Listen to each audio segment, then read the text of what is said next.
These cuts are not smart. They are not fair. Emergency responders, like the ones who are here today, their ability to help communities respond to and recover from disasters will be degraded. Federal prosecutors will have to close cases and let criminals go. Air traffic controllers and airport security will see cutbacks. Hundreds of thousands of Americans will lose access to primary care and preventive care like flu vaccinations and cancer screenings. Thousands of teachers and educators will be laid off. Sinister sequestration, Republican damnation, total obliteration, maximum frustration, likely the end of our nation. All right, I ran out of rhymes. Forget the cuts that are coming. Is this over-the-top, end-of-the-world stuff, if they do, getting more than a little unbecoming? And is using emergency workers as props to make a point, now making any attempt at reining in spending officially pointless? Look at the props. Look at our debt. Look at the $85 billion we are cutting. Look at the $3.5 trillion budget from which we are cutting it. And then I want you to ask yourself this. If this is the kind of reaction, cutting the equivalent of a rounding error on a rounding error gets you in Washington, what happens when we really have to get cutting in Washington? Today, we cut to the chase. Expect no cutting at all.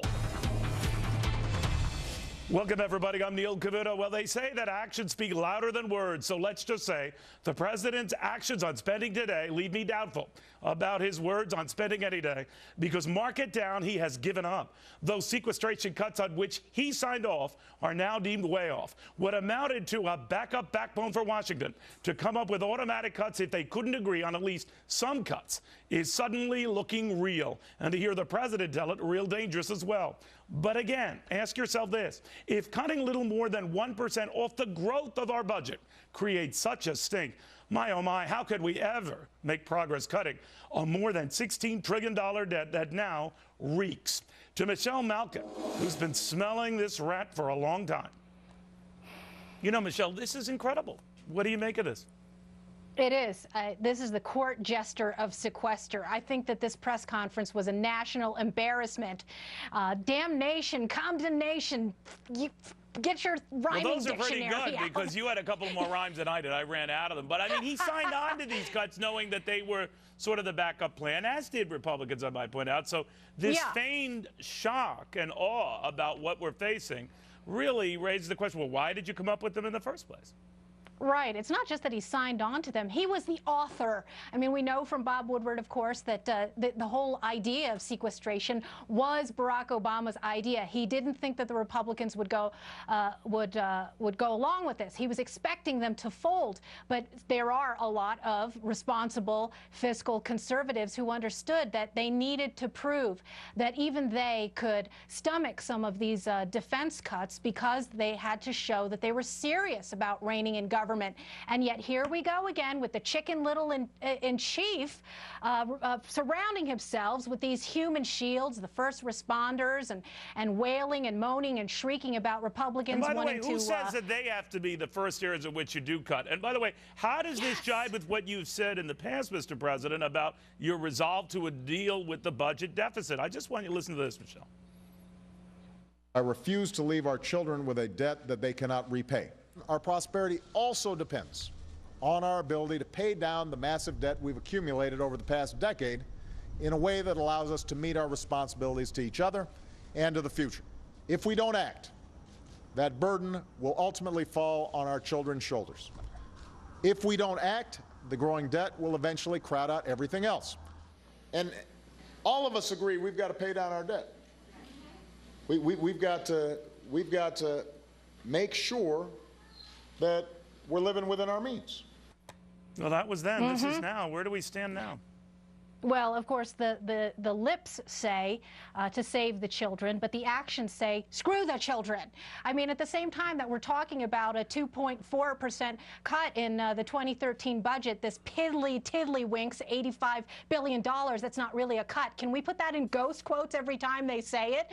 You underscored that at the top of your remarks there. But at the same time that he's talking about that, what did he just do? They just signed $60 billion in pork-laden Hurricane Sandy spending that has no offsets to it. Well, and also in a State of the Union address in which he proposed hundreds of billions of dollars worth of additional spending, promising that it won't add a dime to our deficit, which raises the issue the only way to pay for it is more taxes. But I digress on that point. The bigger point now is what happens, because in the scheme of things, as you rightly pointed out, Michelle, I don't care if you're right or left on this issue, $85 billion in a $3.8 trillion budget is not a lot.